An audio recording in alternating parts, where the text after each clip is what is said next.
Hello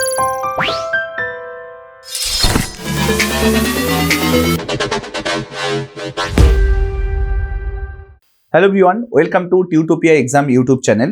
আজকের এই ভিডিওটাতে আমরা ডিটেলসে দেখব যে ফুড এসআই এক্সামের জন্য কোন কোন টপিকসগুলোর ওপরে কিন্তু তোমরা জোর দেবে।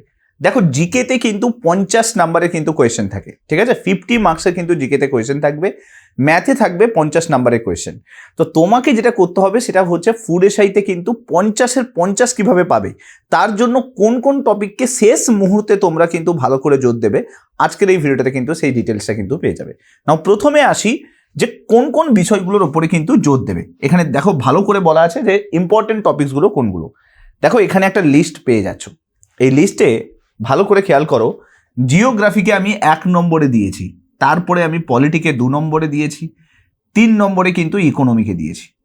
একটা জিনিস খেয়াল রাখো, এই সিকোয়েন্সে রাখার একটাই কারণ, লাস্ট 5 বছরের ফুড এসআই এক্সামকে অ্যানালাইসিস করে দেখেছি যে বেশিরভাগ কোয়েশ্চেন কিন্তু জিওগ্রাফি থেকে আসছে। যখন WBCS এর এক্সামের প্রিপারেশন নাও বা আদার্স কোনো এক্সামের প্রিপারেশন নাও, সেখানে দেখবে জিওগ্রাফি পার্টে কিন্তু ওয়েস্ট বেঙ্গল জিওগ্রাফি থেকে কিন্তু বেশিরভাগ কোয়েশ্চেন জিজ্ঞেস করে। বাট যদি তুমি ফুড এসআই এক্সাম দেখো, তাহলে তুমি দেখবে ইন্ডিয়ান জিওগ্রাফির ওপরে কিন্তু বেশিরভাগ কোয়েশ্চেন আসছে। তো তোমাকে জিওগ্রাফিটাকে কিন্তু ভালো করে ফোকাস করতে হবে। জিওগ্রাফির কোন কোন টপিক দেখবে আমি এক্ষুনি ডিটেলসে যাব। সেকেন্ড দেখো পলিটি। না, আমি এখানে একটা বলে দিই, পলিটিতে কিন্তু খুব যে কনসেপচুয়াল কোয়েশ্চেন আসে তা কিন্তু নয়। নর্মাল যেগুলো আর্টিকেল, অ্যামেন্ডমেন্ট, পার্ট, শিডিউল এগুলো থাকছে, এগুলোকে কিন্তু ভালো করে তোমাকে রেডি করতে হবে। ডিটেলসে যাব পলিটির কোন কোন পার্টগুলোকে দেখবে। Third important topic that is economy. Economy কিন্তু ইম্পর্টেন্ট।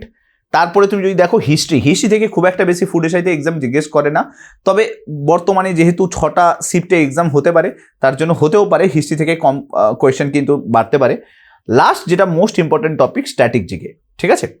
নাও আমি একটা টপিক করে যাচ্ছি। প্রথম যে টপিক সেটা দেখতে পাচ্ছ জিওগ্রাফি। না, একটা জিনিস বলে দিই, জিওগ্রাফি থেকে কি কি কোয়েশ্চেন আসে। জিওগ্রাফি থেকে যে 10 বছরের অ্যানালাইসিস করার পরে আমি যেটা বুঝতে পেরেছি সেটা হচ্ছে বিভিন্ন ধরনের রিভারগুলোর সঙ্গে কোয়েশ্চেন জিজ্ঞেস করছে, রিভারের ট্রিবিউটারি থেকে কোয়েশ্চেন জিজ্ঞেস করছে। আমি যেগুলো বলছি সেগুলোকে নোটস বানাতে থাকো, নোট ডাউন করতে থাকো, দেখবে হিউজ নাম্বার অফ টপিক কিন্তু তুমি পেয়ে যাবে।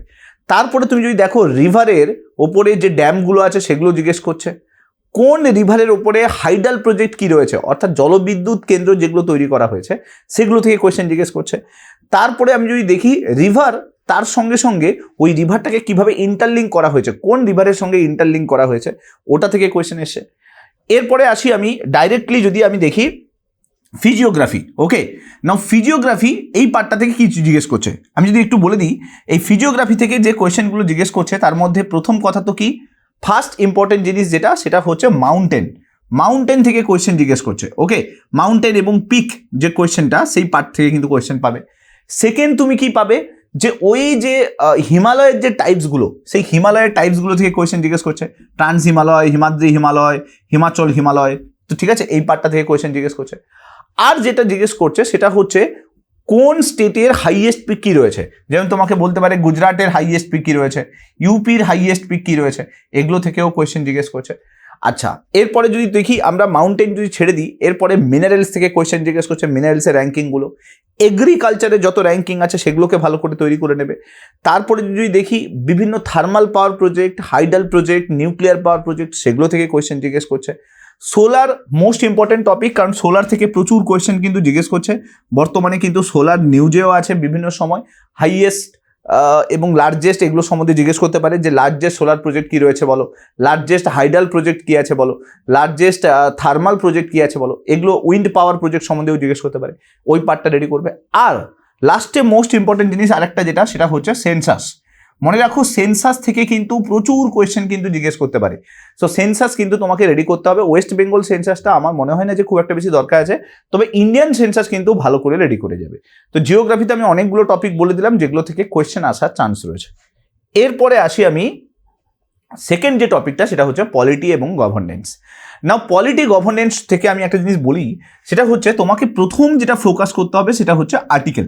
যতগুলো আর্টিকেল আছে, কোন কোন আর্টিকেল কি কারণে ইম্পর্টেন্ট সেটা কিন্তু রেডি করে নেবে। মোরলেস 495 টোটাল কনস্টিটিউশনে আর্টিকেল আছে, তোমাকে রেডি করতে হবে মিনিমাম 35 থেকে 40টা আর্টিকেল, যেগুলো বারবার রিভিশন করা হয়, সেগুলোকে কিন্তু দেখবে। তারপরে আমরা যদি দেখি অ্যামেন্ডমেন্ট, আর্টিকেলের পরে যেটা ইম্পর্টেন্ট সেটা হচ্ছে অ্যামেন্ডমেন্টগুলোকে ভালো করে রেডি করতে হবে, ঠিক আছে। যতগুলো ইম্পর্টেন্ট 34টা অ্যামেন্ডমেন্ট ভালো ভালো ইম্পর্টেন্ট আছে, যেগুলো তুমি গুগলে সার্চ করলেও পেয়ে যাবে, এই অ্যামেন্ডমেন্টগুলোকে রেডি করে নেবে। প্রেসিডেন্টের ইমপিচমেন্ট কিভাবে হয়, সুপ্রিম কোর্টের জাজের ইমপিচমেন্ট কিভাবে হয়, প্রেসিডেন্টকে জয়েন করানো হয় কিভাবে, ঠিক আছে, এইগুলো কিন্তু তোমাকে রেডি করে নিতে হবে। পলিটি গভর্নমেন্টস চ্যাপ্টারে একটা জিনিস মাথায় রাখো, খুব একটা বেশি কনসেপচুয়াল বেস কোয়েশ্চেন জিজ্ঞেস করবে না, একদম ডিরেক্ট যে কোয়েশ্চেনগুলো হয় সেগুলোকে রেডি করবে। প্লাস আমি তার সঙ্গে বলবো WBCS এর প্রি যে কোয়েশ্চেন আনসার সেগুলোকে কিন্তু একবার ভালো করে পলিটি চ্যাপ্টার থেকে দেখে নেবে, তাহলে কিন্তু এই পার্টটা অনেকটা স্ট্রংলি তৈরি হয়ে যাবে। এরপরে আসি ইকোনমি থেকে কি ইম্পর্টেন্ট রয়েছে দেখো। 2023-24 আমি একটু বলে দিই, 2023-24 যত কোয়েশ্চেন তুমি পাবে সেখানে ইকোনমি থেকে যেটা জিনিসটা কমন পাবে সেটা হচ্ছে বাজেট এবং ইকোনমিক সার্ভে, ঠিক আছে। জেনে রাখো, তোমাকে যদি বাজেট এবং ইকোনমিক সার্ভে যদি তোমার ঠিক না করে না রেডি থাকে, আচ্ছা এক্ষেত্রে আমি কোন কোন জিনিসগুলো রেডি থাকার কথা বলছি, যেরকম ডেটাগুলো বাজেটে কত ডেটা প্রোভাইড করা হয়েছে, যেরকম আমি যদি দেখি যে কোন কোন স্কিম বাজেটে নতুন করে ইন্ট্রোডিউস করা হয়েছে, কোথায় কোথায় গ্র্যান্ট দেওয়া হয়েছে, কোন কোন কান্ট্রিকে গ্র্যান্ট দেওয়া হয়েছে, সেগুলো কিন্তু বাজেটে কিন্তু পেয়ে যাবে। ইকোনমিক সার্ভেতেও তাই। তো তোমাকে বাজেট আর ইকোনমিক সার্ভেটা ভালো করে দেখে নিতে হবে।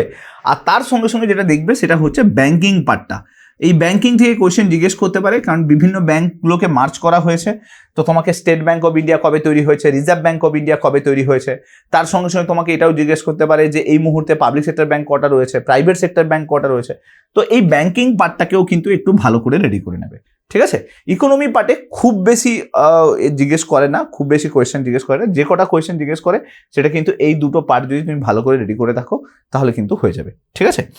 এরপরে আসি, দ্যাট ইজ হিস্ট্রি। দেখো হিস্ট্রি থেকে লাস্ট 5 বছরের যদি আমরা ফুড এসআই এক্সামের কোয়েশ্চেন পেপারকে অ্যানালাইসিস করি তাহলে সেখানে সেরকম কোয়েশ্চেন তুমি পাবে না, ঠিক আছে। হিস্ট্রি পার্টটা থেকে মেইনলি হিস্ট্রিতে যেটা জিজ্ঞেস করে আমি বলবো ইম্পর্টেন্ট ইয়ার্সগুলো জিজ্ঞেস করে, ঠিক আছে। ইম্পর্টেন্ট ইয়ার্স যেগুলো রয়েছে সেগুলোকে ভালো করে রেডি করে নেবে। আর আমি বলবো যে ইম্পর্টেন্ট যে ইভেন্টগুলো হয়েছে, যেরকম কি তোমাকে জিজ্ঞেস করতে পারে যে নন কোঅপারেশন মুভমেন্ট কোন ইয়ারে হয় বলো, CDM মুভমেন্ট কোন ইয়ারে হয় বলো, কুইট ইন্ডিয়া মুভমেন্ট কোন ইয়ারে হয় বলো, যেগুলো ইম্পর্টেন্ট ইভেন্ট সেগুলোকে হিস্ট্রির জন্য রেডি করে নেবে। জেনে রাখো হিস্ট্রি পার্টে কিন্তু বেশিরভাগ যে কোয়েশ্চেনগুলো করবে সেগুলো কিন্তু মডার্ন হিস্ট্রি থেকে কিন্তু বেশিরভাগ কোয়েশ্চেন কিন্তু করেছে, ঠিক আছে। তো তোমাকে যে সিকোয়েন্সটা ফলো করতে হবে সেটা হচ্ছে প্রথমে তোমাকে মডার্ন হিস্ট্রি রেডি করতে হবে, তারপরে তুমি মেডিয়েভাল হিস্ট্রি রেডি করো, তারপরে অ্যানসিয়েন্ট। মডার্ন পার্টটা থেকে বেশি কোয়েশ্চেন আসছে, তো নর্মাল একটা বেসিক হিস্ট্রি নলেজ যদি রেডি থাকে তাহলে আর কোনো দরকার নেই, ঠিক আছে। হিস্ট্রি পার্টটাতে এটার উপরেই ফোকাস করো, বিশেষ করে ইয়ার্সগুলো কিন্তু ফোকাস করো। এরপরে আমরা যদি দেখি দ্যাট ইজ স্ট্যাটিক জিকে এবং অ্যাওয়ারনেস। এটার উপরে একটা ডেডিকেটেড ভিডিও পেয়ে যাবে যে স্ট্যাটিক জিকের কোন কোন টপিক, ঠিক আছে, টপিক লিস্ট কোন কোন টপিকস ইম্পর্টেন্ট আছে, এটার উপরে কিন্তু একটা ডেডিকেটেড ভিডিও কিন্তু এই চ্যানেলে পেয়ে যাবে। স্ট্যাটিক জিকের ইম্পর্টেন্ট টপিকসগুলো খুব তাড়াতাড়ি পাবলিশও হয়ে যাবে, ওই টপিকসগুলোকে কিন্তু ভালো করে রেডি করবে। 15খানা টপিক দিয়েছি, ইম্পর্টেন্ট টপিক লিস্ট বানাবে, নোটস বানাবে, দ্যাটস এন্ড। তোমাকে জিকের যদি তুমি কি ভালো করে স্কোর করতে হয় তাহলে আমি বলবো ওই টপিক লিস্ট ভালো করে রেডি করে রিভিশন করে নিলেই কিন্তু কাজ কমপ্লিট হয়ে যাবে। অ্যাওয়ারনেস পার্টটার জন্য আমি তোমাকে বলবো রেগুলার বেসিসে যে কারেন্ট অ্যাফেয়ার্সের যে সেকশনটা আছে সেখানে অ্যাওয়ারনেসটা এমনিই হয়ে যায়, তুমি যদি রেগুলার কারেন্ট অ্যাফেয়ার্সের সঙ্গে কানেক্টেড থাকো। বাট তার সত্ত্বেও আমি বলবো যদি কারেন্ট অ্যাফেয়ার্সকে দেখছো তাহলে কিন্তু লাস্ট 6 মান্থসের কিন্তু কারেন্ট অ্যাফেয়ার্স কিন্তু দেখবে। 6 মাসের কারেন্ট অ্যাফেয়ার্স তোমাকে দেখতে হবে, তার মধ্যে জেনে রাখো 4 মাস তোমাকে মাস্ট দেখতে হবে। লাস্ট 4 মান্থসের যে কারেন্ট অ্যাফেয়ার্স সেটাকে কিন্তু মাস্ট দেখতে হবে, আর বাকি যে 2 মাসের কারেন্ট অ্যাফেয়ার্স সেটা কিন্তু এক্সট্রা করে কিন্তু রেডি করবে যদি তোমার 4 মাসের হয়ে যায়। বিশেষ করে আমি বলবো যে এই মুহূর্তে দাঁড়িয়ে উইকলি কম্পাইলেশন বা ডেইলি কম্পাইলেশন পড়ে কিছু লাভ নেই, তুমি মান্থলি কম্পাইলেশনের উপর ফোকাস করো। লাস্ট কয়েকটা দিন আছে, আমি বলবো তুমি মান্থলি কম্পাইলেশন রেডি করো, যেরকম কি জানুয়ারির একটা নিয়ে নিলে, ফেব্রুয়ারি নিয়ে নিলে, মার্চ, তারপরে যদি দেখি ডিসেম্বরে নিয়ে নিলে, পুরো মান্থের কারেন্ট অ্যাফেয়ার্সকে রেডি করো, তার উপরে MCQ প্র্যাকটিস করার চেষ্টা করো, দিল তোমার এই পার্টটা কিন্তু ডেভেলপ হয়ে যাবে। একটা জিনিস জেনে রাখো, কারেন্ট অ্যাফেয়ার্স থেকে কী কী পার্ট থেকে কোয়েশ্চেন জিজ্ঞেস করছে আমি একটু বলে দিই। কারেন্ট অ্যাফেয়ার্সের অ্যাপয়েন্টমেন্টগুলোকে ভালো করে রেডি করে নেবে, যতগুলো ইম্পর্টেন্ট অ্যাপয়েন্টমেন্ট হয়েছে সেগুলোকে রেডি করে নেবে, তার সঙ্গে যতগুলো অ্যাওয়ার্ড দেওয়া হয়েছে সেগুলোকে রেডি করে নেবে, ইম্পর্টেন্ট গভর্নমেন্ট স্কিমগুলোকে রেডি করে নেবে, যতগুলো গভর্নমেন্ট স্কিম আছে সেগুলোকে দেখে নেবে। তার সঙ্গে সঙ্গে আমি যদি দেখি যদি দেখি ইম্পর্টেন্ট যতগুলো গভর্নমেন্ট ইন্ডেক্স আছে সেগুলোকে রেডি করে নেবে। একটা ডেডিকেটেড কারেন্ট অ্যাফেয়ার্সের কোন কোন টপিকগুলোকে ভালো করে তোমাকে দেখতে হবে সেটার একটা ভিডিও আমি প্রোভাইড করে দেবো। মোটামুটি এখনকার মতো করে 4টে রেডি করে থাকো। বাকি স্ট্যাটিক জিকের ইম্পর্টেন্ট টপিক এবং কারেন্ট অ্যাফেয়ার্সের ইম্পর্টেন্ট টপিক এটা রিলেটেড একটা ভিডিও কিন্তু আলাদা করে কিন্তু আমি প্রোভাইড করে দেবো, সেটা কিন্তু তোমরা ওটা দেখে নিলে কিন্তু কমপ্লিট হয়ে যাবে। সো এইভাবে কিন্তু তোমরা টপিকগুলোকে সাজাও, জিওগ্রাফিকে প্রথমে প্রায়োরিটিতে দাও, তারপরে কিন্তু আমরা যদি দেখি পলিটিকে প্রায়োরিটিতে দাও, তারপরে ইকোনমিকে প্রায়োরিটিতে দাও, অ্যান্ড তারপরে হিস্ট্রি, তারপরে স্ট্যাটিক জিকে। স্ট্যাটিক জিকেটা একটা আলাদা পার্ট বানিয়ে রাখো, যদি 50টা কোয়েশ্চেন আসে 25টা কোয়েশ্চেন স্ট্যাটিক জিকেরই ধরে চলো, আর বাকি 25টা কোয়েশ্চেন কিন্তু এই পার্ট থেকে এক্সপেক্ট করতে পারো। সো যে সিকোয়েন্সে বললাম ওই সিকোয়েন্সে ভালো করে রেডি করো, ঠিক আছে? আমি তোমাদেরকে কারেন্ট অ্যাফেয়ার্সের ইম্পর্টেন্ট কোন কোন টপিক আছে সেটা রিলেটেড একটা ডেডিকেটেড ভিডিও কিন্তু এই চ্যানেলে কিন্তু আপলোড করে দেবো, ঠিক আছে? সো ভিডিওটা ভালো লাগলে লাইক করে দিও, চ্যানেলে যদি প্রথমবার এসে থাকো তাহলে মাস্ট চ্যানেলটাকে সাবস্ক্রাইব করতে ভুলবে না, আর বন্ধু বান্ধবদের সঙ্গে কিন্তু এই চ্যানেলটা নিয়ে শেয়ার করতে কিন্তু ভুলবে না। Thank you so much. Next video তোমার সঙ্গে আবার দেখা হচ্ছে। Till then, bye by.